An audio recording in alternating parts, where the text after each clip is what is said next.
these Hmm. men who were the former ministers, Hmm. they didn't even bother that there's a woman in the room and they were trying to change. And then I had to tell them, excuse me, do you realize that there's a woman in this room? Who's doing the doing? Who's nurturing that? Who's putting out this new generation? We keep saying nai pidi, nai pidi. Right. कौन उगा रहा है नई पीढ़ी? And I just don't mean inside our bodies. I also mean Hmm. the years when kids are growing up, if they have Nurturing years, yes. yeah. Hello and welcome to CNN News 18's podcast, Clarity Amidst Clutter. Well, I would say I'm back with another episode, but this isn't just another episode. It's a Women's Day special.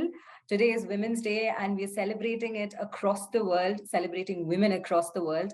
And I have with me actor, politician Khushbu Sundarji, who has also been recently appointed as a member of the National Commission for Women. And I have with me an icon who's quite known and an inspirational figure for women across the globe. And I would like to welcome her, Anuja Chauhan, an author. Well, I was just talking about Women's Day and how we celebrate it internationally. But quite an ironic discussion is often overheard about Women's Day, wherein people talk about why don't we celebrate women every day? Why do we just need one day? And even that has become an argument. Like, why do we need to celebrate women just one day? Do you think there's actually any substance behind that argument? Or is it just another way to, I wouldn't say undermine, but more like trivializing the effect of Women's Day in general? Yeah, like you said, this comes up every year. People make this argument every year. What I do personally is that I anyway celebrate women every day. And today I allow myself to get angry. Today is angry and rant. Like I shouldn't meet men today because I'm really obnoxious. Otherwise, so the rest of the year I'm a good feminist. And on Wednesday, I'm hopelessly partial because being a feminist means believing in equality of the genders. But today, on the 8th of March, I'm always entirely pro women. So that's how I Right. I mean, I think that's a very good way. We need one particular day where we can rant it all out. Yeah, totally. Everything that we have inside. Absolutely. You must guard against NUA. The thing is that if you allow yourself to get blasé and you allow yourself to say that, theek hai, now that's okay. Like, for your child's first birthday party, you'll have a big party. By the time the child is 35, you're like, beta, one WhatsApp message will go. So you can't allow that to happen with something else. Because you have to whip yourself up. Right. I mean, it's ironic how we never discussed this about Men's Day. Or for that matter, any day, like we just celebrated Valentine's Day. Nobody asked why are we celebrating Valentine's Day just one day? Why can't they? To be fair, they do, but not as much as like the argument or the conversation isn't as monotonous as it gets about Women's Day. That why do you need to? The entire why do you need to? It sounds very striking to the ear that why do you need to question this one thing as well? Yeah, I think people just need to have something to say. And there's always there's so much pressure to have a contrarian mindset or this is different and say, hey, this is my take. So people your take every year. Right. For years, we have come to a place now where we are doing better than women used to do back, maybe a century back or even decades back. But I still think there is a lot more to do when it comes to women empowerment. And this very concept of why just celebrate Women's Day for one day, what would you say about this? See, I have personally never accepted that we have to celebrate womanhood or celebrate a woman only on March 8th. I generally say that I'm a woman and I'm very proud of that, and I celebrate my womanhood every day. So I don't wait for one particular day. But like you said, we still have a lot of things to be done. There's so much more to do for women. I think March 8th comes as a reminder for other men around and say that we women do exist. And if you cannot celebrate us, we will celebrate ourselves and will make our presence felt to you. So that is why we celebrate it as an international day. Because the problem basically about women is not limited to a country. But I think globally we have this problem where we understand that women world over, they're still finding it very difficult to find a foothold, to break the glass ceilings. Yes, we have moved forward. We are way ahead than what we were even 20 years back. But I Right. think there's a lot more to be done. I mean, every day you still feel that, we still have this misogynist attitude of men around in this country and the world over, and we think that we need to fight that out. Talking about feminism, well, feminist movement today has, well, yes, definitely it has evolved over the decades for sure.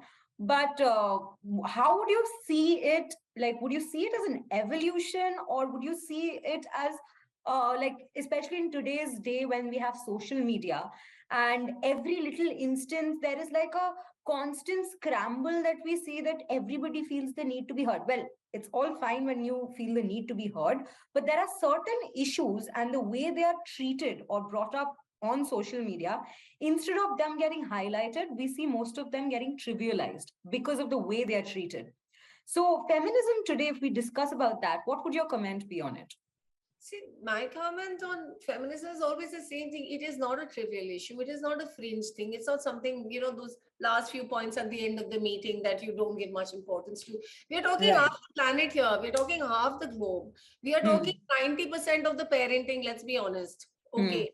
Is that by us? So in that case, it's a very, it's a hugely unifying issue, and it's very, very core and vital. So Right.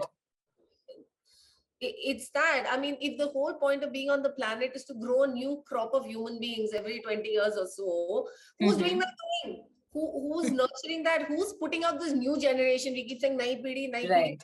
कौन उगा रहा है नई पीढ़ी? And I just don't mean inside our bodies. I also mean the years when kids are growing up, if they have Nurturing years, yes. yeah, if you have an educated, empowered mother who feels directly on various issues, then you're growing a damn good crop of young people. So there's no getting away from it. It's the most vital. Right.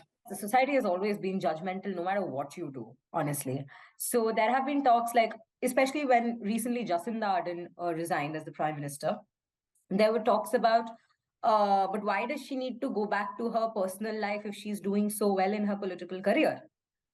There is a judgment basically there, which will always be there no matter what you choose.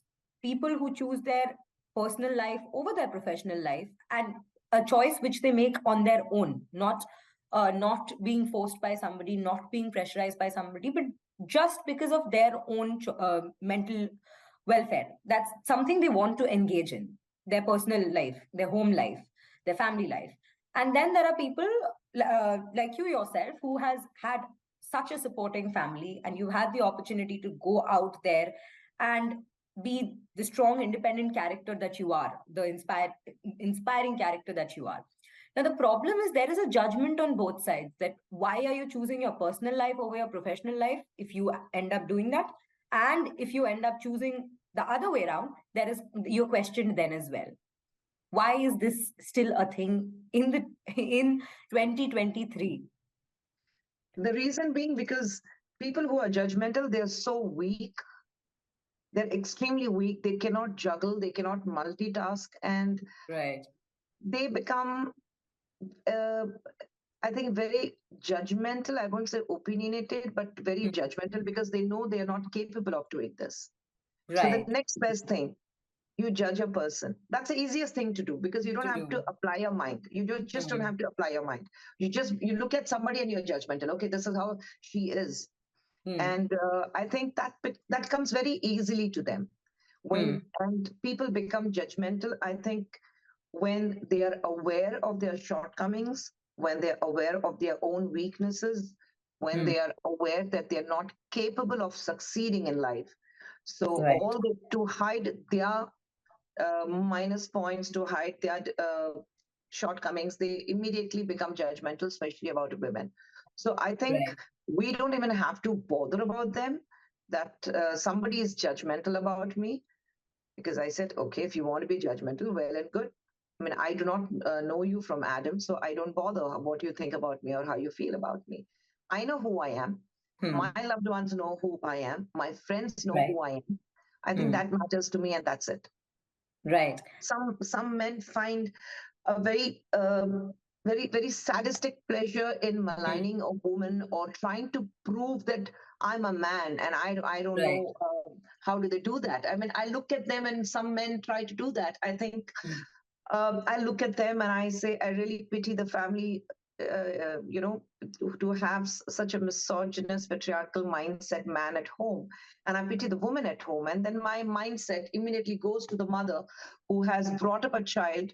And, for me, a man, when he misbehaves with a woman, or when he ill treats a woman, or when he has his patriarchal hierarchy and very misogynist mindset, I always believe that he has been through that kind of a life where he has seen the other women, including his own mother, being subjected to this kind of insult. Where he thinks that it's fine to insult a woman, it's fine to malign a woman, it's fine to bring down a woman because that is my birthright. And he has seen that. So my mind immediately goes to the women in his family, and I really pity them, that the kind of a life this man has had. I mean, I would like to tell you, when I wouldn't name the men, but when I was in a political party at the start of my political career, there were these two people who we were at an event, and we didn't have places, so we were like in one room having lunch together, and these men who were the former ministers, they didn't even bother that there's a woman in the room, and they were trying to change. And then I had to tell them, excuse me, do you realize that there's a woman in this room? Oh, that's okay, you can just turn away and it's fine. I said, no, it's not fine, because I'm sure you wouldn't want a woman from your family to sit in the same room where a man is about to change. Okay. So, I had to remind them that. So I think they just take it for granted. Okay, you're a woman, you are having lunch with us, you are part of this group, so you better learn what we do. You accept it. So they think that's where they don't realize that you're insulting a woman, but they think that this is where I can show that I'm above you. You can't change in front of me, but I can do it in front of you. So you see the mindset of men around. You trivialize the person before you, basically, and normalize that mentality as well. Exactly. So I was not angry with them, but then my mindset immediately went back to the women in their family. I said, I really pity the women in your family, and I mean, you don't do anything about it. I mean, as long as it's women outside their family, it's not about their honor. So everything is allowed, everything is accepted for them. And their mindset is, you chose to be here. Yes. See, the mindset, it's almost like it's your fault that you are here. Exactly. So I'm just gonna do and conduct myself as I am, and I'm not like unapologetically so. Absolutely. And the problem is, if it was a woman doing that, that particular instance would have become a scandal. Scandal of the decade. Exactly. That's how we're still stuck in the society with that kind of mentality. The nature versus nurture has always been a big debate, but definitely the environment and the circumstances that you grow up in shape you up to be the person that you eventually are, right? And well, a lot of times we've seen that mothers are brought into light when we talk about a particular man and the way they treat a woman. And while, yes, if it's true that if a particular man grows up in a household where he's seen like his mother getting abused, and where the mother hasn't spoken up for herself, neither has she like raised her voice against it as to like whoever the abuser is. And also it becomes okay for that particular person who's growing up in such a household, because it becomes a mentality becomes that, okay, this is normal, abusing somebody is normal, and I will not get reprimanded for that. Would you agree with that, where the mother is the person who's always held responsible for the way the particular man has been shaped up, the way that particular person has been nurtured, his personality? If he ends up abusing somebody, we often end up saying that whenever there are cases of abusive relationships and everything, and if a man abuses his girlfriend or his partner in any way, we end up hearing this conversation about, so yes, it's the household in which he was probably brought up in. See, I think no matter what women do, you end up getting blamed. Okay. So you will anyway be blamed for anything. So I think that is something that you just need to push aside and say, screw this. I mean, like, if you go out to work, everyone will say your child was neglected. If you sit at home, they'll say, see, she is, so sheltered, she can't do anything, she has no value. So no matter what you do, so you need to get over it. Women have this, we want to be liked. We want everyone to like us. The people-pleasing complex. People pleasing at a huge level, and this whole thing of a very Indian thing of sabko saath leke chalte hain. Now that doesn't work, and And even I get very disturbed when I see how many women there are in HR. Sometimes I'm like, Right.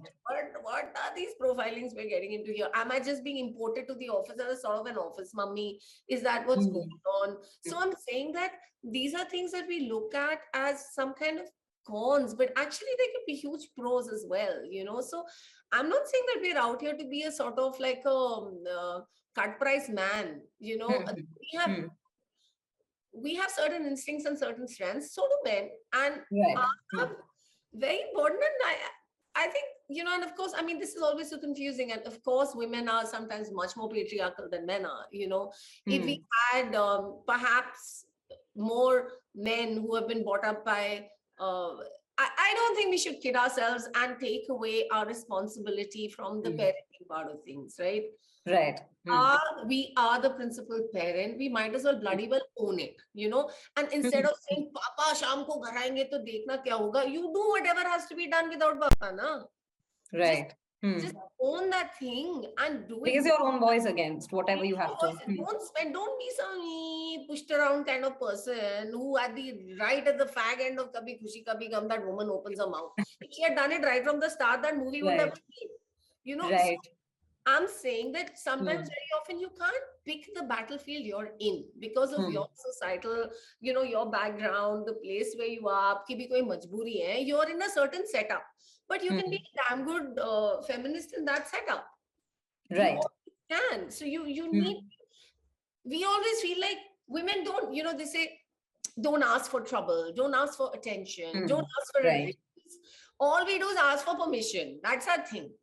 You're sitting down waiting to ask for permission. Don't ask, huh? Do whatever. Absolutely. Like these are important things. It doesn't have to. I think we wait around, we hesitate, and because we are hesitating, and you know why we hesitate? We hesitate because we actually have an understanding of what's going on. Men are sometimes so clueless that they don't hesitate because they have not. They're just like, they're going into it.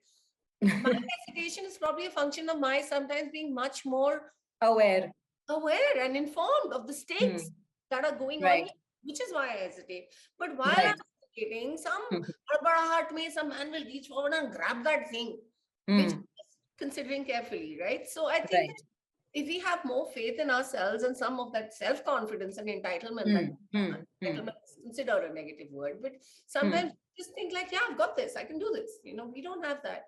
We've also heard conversations about the other extreme, where, and that this is more so now in today's world, that if you're talking about feminism, then talk about equality, but not trump the other gender. Like, you don't have to be better than the other gender, you just have to be equal with them.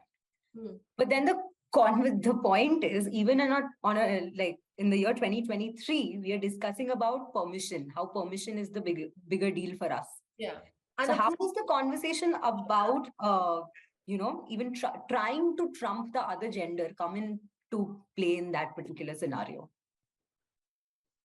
I don't think anyone should try to trump anyone. Yeah.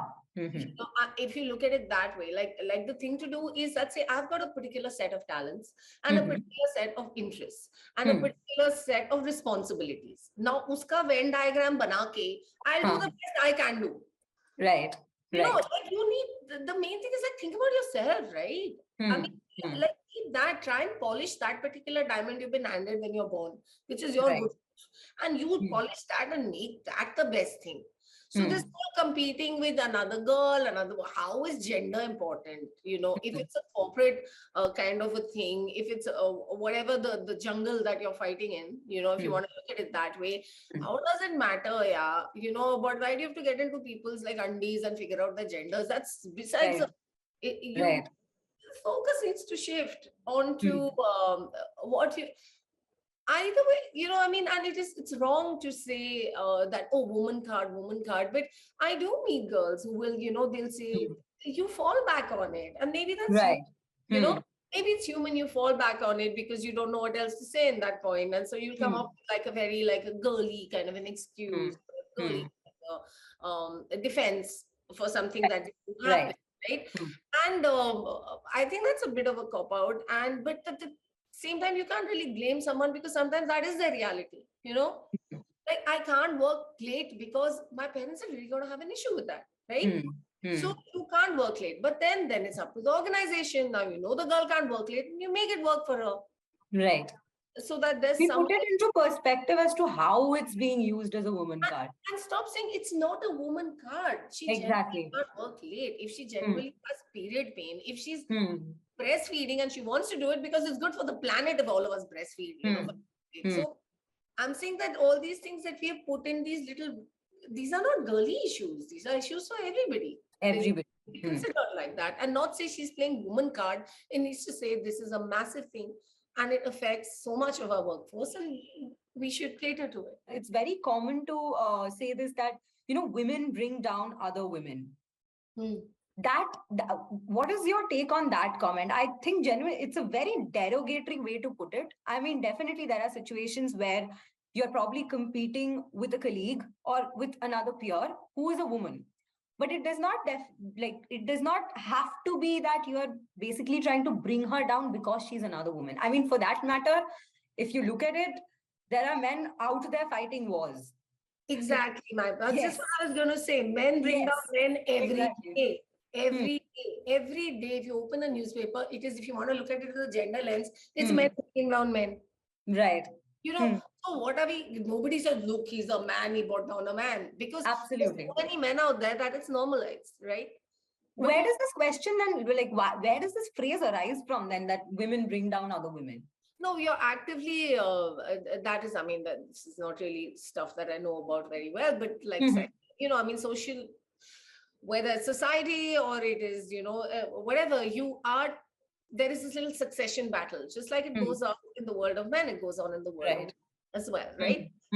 Like you're the strongest or you are the sexiest, so you rule this man. So, I mean, that kind of thing goes on, sure, but that goes out with men as well. There is a succession battle all the time in every little thing, it's not exclusive to a particular gender. And nobody the succession battle and like they all, you don't make it into a gendered thing and say that these two Shehzadis took down their mother, the empress. I mean, why is that so exciting for you when that happens in the world of men every day? So, it's just silly. Coming to your political career, well, we all are aware of reservations being a part of politics, right? And women reservations are a big part of schemes that help empower women in general and definitely even help them participate in politics. And yet, even today, we see instances of politicians being threatened, them being manipulated, and not receiving as much support as they're supposed to, given that we talk about reservations so much. What would you have to say about that? So me being in politics for a decade now, I will tell you, it makes it a little difficult for women. You have to have a very, very strong mind. You have to have a very supportive family system. And you have to have a real thick skin. Nothing should penetrate within that, because the first thing, especially if you're in politics, the first thing, some people, they get down to is, okay, you have succeeded because you have gone out of the way to please someone and make it big. I think we don't make that, you don't talk about men that, okay, you have succeeded in life and it is because you went out of the way pleasing someone or you're being extra nice to someone to come up in life. It's only with women, because men around, they're so weak, they are so scared, they are so egoistic, and they cannot accept that a woman is better than them. Whether she speaks well, she is capable of doing her job better than you. So they immediately start body shaming her, or they start maligning her, or then it starts her, her character. You start being judgmental about her character. And I think all this happens everywhere. And I have seen it personally happening to me. I have been through this. So it's not very easy for women to survive. Very few women are able to survive. You had Mrs. Indira Gandhi, you had Sonia Gandhi, and of course you had in this this current times, you have seen Sushma Swaraji, you have Nirmala Sitaraman, you have Smriti Irani. I mean, it's not very easy for women. You're known for books which have pretty strong female characters, but then often, and I've read reviews and I've heard you in your other interviews, where people often perceive it to be a female-centric book or a female-centered plot, which I have read all your books, and I know for a fact that that's not true. It's quite it's quite a normal storyline that's going about, and there is a woman who is strong-headed, independent in her own way, or whichever personality you want to put that particular character into. But that doesn't make it a book on women's issues per se. It's a very it comes from a very it comes from a genre of drama. It isn't like a, what would you call it? It wouldn't be a feministic book per se that way. Your plots. See, I think that if I had written like all the, I'm not a big writer, but the way the big writers used to do back in the day, that you just write your book and it just says A.R. Chauhan or something, like if that was the name of my books, then I don't know about my readership, but I know that I would have got a very different treatment in Bombay, in the movie industry. Because, and I find, especially because with readership, I don't really find that an issue at all. I feel across genders. Right. But when a movie goes to a studio to be developed, just because the writer is a woman, they just start sewing there. And and because it is a woman's book, then somehow they do dumb things like in their head, they decide that this movie has a particular kind of a budget attached to it. Which will not be the hugest budget. There'll be things like, like Battle for Pitora, which is languishing in Bombay for like over 10 years now. And why is that? Because it's a book about a political election and the girl wins the election and the boy doesn't win the election. So the big hero wants to play that character because that's what they think. And it's... How can you lose an election in a movie? Yeah, so then if you lose an election in a movie, so then this is a chick flick and I'm not... Exactly, yes, exactly. If you read the book and you see the nuances and you see that the boy, it comes out equally cool, right? Absolutely. It is always the kind of romances I write, because I write a lot of romance. It's very... It's an equal pairing, I mean, like I don't want to be rude about anyone's style of filmmaking, but it's like it's not Akshay Kumar, Katrina, Kaif and Singh is king, It is Veer and Zara and Veer Zara. Right. Equal feeling in this story. So absolutely. that's the kind of book I write. And for some reason, and I well, obviously maybe it happens in Bombay because they cater to a much more mass crowd and there's a much more audience out there, versus in books where we can, we feel that people who are privileged enough to pay that 400 rupee tag and who will can read and enjoy English would buy it. There's that difference. Ab uska to main kya karu? I mean, I just write. I think as a reader, the most important thing to protect is your voice and your thinking. And of course, your thinking evolves, right? So book I wrote in 2008, which I wrote in 2006, would be a very Cinderella-esque kind of book, like the Zoya Factor, which is, it's a bit, versus what I write now, which also evolves with my thinking and my exposure and even my readership, even those girls are growing and changing and stuff. So it is a sort of a graph, hopefully going up. Right. Yeah. Were you happy with the way Zoya Factor turned out as a movie? No, but then I'm never happy with any movie. Is it because anyway there is a perception and it's a perception I believe in as well, like when we read a book and when we make a movie out of that book, no matter how good that movie is, even a Harry Potter for that matter, the essence of the book is never captured that certain particular way. Exactly. It's always a bit of a come down because when you're watching, it gets lost in the translation somewhere. But I've had a long experience of that because I've been writing ads for 17 years and I know that the script I wrote and I went running excitedly to shoot will not be what comes out. It's been decades since you started in the industry, and you started in the regional industry. Well, the question is here, how would you say, like, over the last few decades, how have you seen things change not only just in the regional industry, but in the film industry nationally as well? So I think it's just a phase. I don't see a difference in the regional industry or anything what I did. I started off in Mm-hmm. Mumbai, so any difference there. I mean, Mm-hmm. to me, it has been work there, it has been work here. Hmm. This is where film industry is one place where I literally spent my childhood and I grew up in the film industry amongst Right. you name them right from Mr. Bachchan to Mr. Dharmendra Hmm. Hmm. and Mr. Jitendra and others. So I think for me, industry is something which I can relate to. Hmm. Uh, I think it all depends how you conduct yourself. And Right. one person I've always looked up to when I came in the industry, one person I've always looked up to, and how I have seen her on the sets, and that has remained as it has etched out in my mind is the way Mrs. Hema Malini conducted herself Right. right from her childhood. I mean, Mm-hmm. we are friends with everyone, but Hmm. when Mrs. Hema Malini she walks onto the sets, you see right from Mr. Bachchan to Mr. Prakash Mehra, or you name it, Mr. Manmohan Desai, they all stand up and say, "Good morning, Hema ji." It's never Right. like Hema. Hmm. It's like Hema Right. ji, good morning. Right. And I have even till date when I meet Hemaji, I think she has maintained that dignity and the way she carries herself. So I think I saw this as a child. I was hardly 8 or 9 years old, and Mm-hmm. that has stayed with me.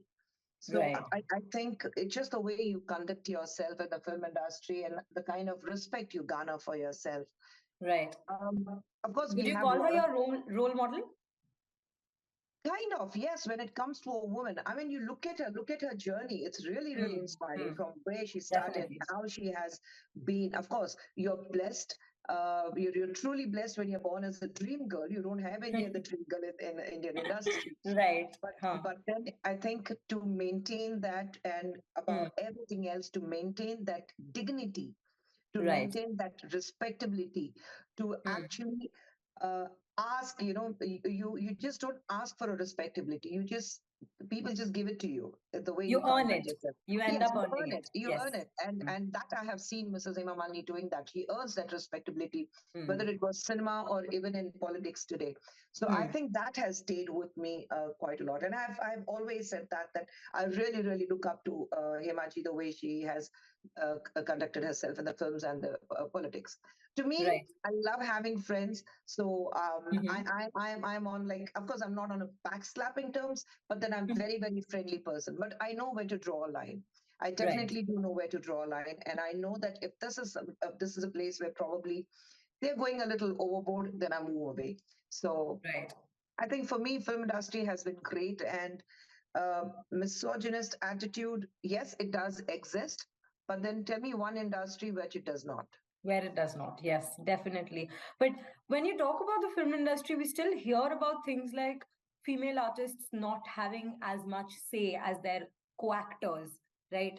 And as well as the issue of equal pay, which is, like you again brought it up, it's still not true for most industries for sure. But I mean, have you seen a change over the decades in these particular arenas? Yes, definitely. We have seen huge changes. I mean, when you see films with Mr. Shah Rukh Khan and some other stars, I mean, you see Hmm. it. It's a sense of pride when you see the female counterpart's name coming first and then their name coming next. So Right. I think it makes you feel good. You're equally responsible. You're equally responsible. That today the male counterparts, they do understand, most of them, that the female lead in the film, they definitely do make a lot of difference, and Hmm. people do come to the theaters to watch them. So they need the same equality. Probably the pay may not be the same. I Hmm. think there is still a vast difference in the kind of pay the male counterpart gets it. But I think that is how it has been from day one. And that's going to take a long time. And that's why they say that if women want to do a very women oriented, heroine oriented films, then they can demand what they want to do it. But otherwise, and I think it's also the business when you look at it. Who are the Right. buyers? Hmm. Is it going to be a global sell? Is it going to be selling all by the name of, all alone at the name of the women? But Hmm. business also doesn't work that way. So I'm not complaining about that. about the Mm. paycheck. But what I definitely do understand is I think women need to have equal status when it comes to their male counterparts, as at least when it comes to the title. Right. Yeah. Do you think the outlook changes if you have a female director? Not really. I think it's a very misconcept where people have that it's a Mm. female director, so she has to make films only which is women centric. It's Right. only pointing out at the problems of a woman. I mean, you don't Mm. male directors don't make a film saying that even men have problems. You don't make a Right. film saying that it's male, you're projecting the male sentimental parts. Mm. So I don't Mm. understand. I mean, I love to watch films what Zoya Akhtar makes, or love to watch Mm. films what Mm. Farhan Khan makes, because I think Mm. that's completely out of the box. Right.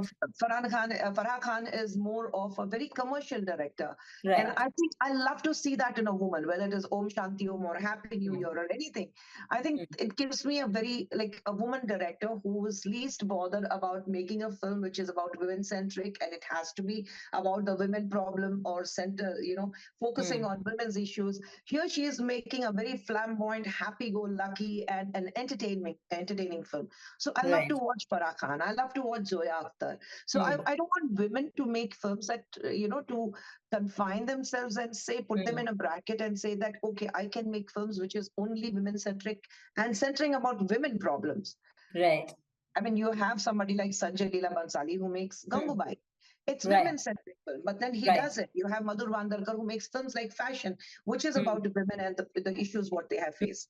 So I think times are changing. Times are Right. changing. And you had Kamalam Roy making Pakiza then, Mm. years ago, many, many decades ago. So I think the times are changing, and I think we need to move with the times. And I definitely want women to understand and say that I'm capable of making a film which is portraying to women problems, women issues, showing Mm. their sensitive side. But at the same time, I'm capable of making a very flamboyant, extravaganza, happy-go-lucky film like any of my male counterparts. And I want women to Right. break that barrier and make those kind of happy films. Right. Right. So this Women's Day is about breaking stereotypes and Absolutely. definitely not fitting into boxes that have already been created for them. That yes, you have to stick to that particular border. Go out of the box, think out of the box, make it out of the box. But Khushbuji, now that you're a part of the National Commission for Women, I would really, really love it if you would give a message out there for all the women on this day, and whatever comes to your mind. I think it's extremely important the amount of complaints we keep receiving. And the minute I joined NCW, I've been flooded with mails, flooded with calls. I don't know where people get my number from, but they've been calling me up, they've been sending me messages. I want that confidence in them that there's somebody there to speak for them. I Right. want women to come out. Yes, it's not easy. There are Mm. times when women, when they're subjected to any kind of violence or abuse, they're scared to come out and speak. I Mm. want women to be fearless. I want women to come out and speak. I want women to, and it's very easy. NCW has a 24/7 WhatsApp number. It's working. People will take your calls. There's a number which works 24/7. You can send a message, you can call, you can send a voice message, you can send a note, and we are here. So I want women to come out and speak about their problems, because it's no point the minute you try to hide your problem, or you try to cover up the kind of issues you have faced with, any kind of an abuse you have faced with, you are not only doing injustice to yourself, but you are actually protecting the culprit. So I want women to have this confidence to come out and speak and tell them, I want to tell them that we are here to protect you, to support you, to make sure that you get justice. And I want women to come out, and I want women to understand that they are above everything and anything else. Never ever put yourself down. Yes, you have a family, you have your children, you have your duties to do, but that family runs because you are there to run the family. Right. So until Right. unless you are not happy, until unless you do not give that respectability to yourself at any point, do not compromise on your dignity. Hmm. Absolutely. So I think Absolutely. I tell my daughters 22 and 20, and I tell my daughters in any relationship, the relationship has to be of equality. Equals. Hmm. The respect should be equal. I mean, I wouldn't expect my daughters to keep quiet if somebody is going to abuse them tomorrow. And I'm Absolutely. glad that they don't. They give it back. They take it from Absolutely. me. So I think Hmm. it's important that you make sure, and more so, it's very important in today's times because, and if you have boys in the family, Mhm. that how you conduct yourself and how the kind of impression you leave on your child's mind, the Right. developing mind, whether it's Hmm. your daughter or your son. If your Hmm. daughter is going to look at you and if she has actually been a witness to an abuse and you have kept quiet, Hmm. tomorrow she is going to grow up and think that it's It's fine to be okay. abused. Hmm. It's And the okay. boy will grow up saying that it's my birthright, it's my rights to abuse a woman. Abuse So I someone. think you need to stop there. You need to protect your dignity. And all I would like to tell women in our country, especially, that we say it's a motherland. So you are above everything else. It's a mother tongue, it's a motherland. Everything is about a woman. So Woman. you are above everything else. So never compromise with your dignity. Go ahead, be strong, and move forward. I would just say this is something I say very often. I say to my kids, Hmm. and they're sick of hearing it. It's like don't even ask us about being liked. You life is not about being liked. Everybody Hmm. doesn't have to like you, but Hmm. everybody should bloody well respect you. So I'm Right. saying Hmm. like your fight is for respect. That's what you're hoping for Hmm. in the workplace, in your romantic relationships, in Hmm. anything that you do. Hmm. That's what you should really be Right. going for. Right. Yeah. I mean, if you honestly, if you do always go into that entire mentality of being liked, somewhere or the other, you are also forcing your own, like what you feel towards that particular situation or human being. It's sort of there's some sort of a pressure or force that you have. It's not genuine or natural. It's not genuine. See, one is Hmm. being empathetic, right? And seeing Right. someone's point of view. One is just a upar se हामी milana, being someone whose Hmm. word means nothing, sitting on a fence and trying to fit into molds that people put out for you. Right. The mold of Hmm. like a good employee or a good girlfriend or a good employer or a good Hmm. boss or Hmm. what is that? And Hmm. am I a bitchy boss? Am I Hmm. a pushover boss? What am I? Ari, forget all that. I mean, that is Own like up to it. own up to it. If you are true to yourself, Hmm. people sense that. And also Right. the sexiest thing is confidence. And where does confidence come from? It Hmm. comes from homework. If you Right. into a boardroom meeting, into a big Hmm. meeting, Hmm. you've done your homework. Hmm. People will see it in your eyes. And Right. it's gonna be sexier than anything you could be wearing or anything Absolutely. you Hmm. could be saying. So do your homework and Hmm. then believe in yourself. And Right. Right. Believe in yourself. That's own it up and believe in yourself. That would be the yeah, I mean, takeaway not from this believe in yourself like conversation. some idiot who's like, oh, believe in myself. But like, if you No, no, definitely not. Hmm. suck Absolutely. up, Hmm. get your shit together, do your Hmm. homework, and Hmm. then believe in it. Thank you so much. This was a Women's Day special, and we'll come back with another episode very soon. Till then, keep watching CNN News 18's podcast, Clarity Amidst Clutter. Thank you. Bye bye.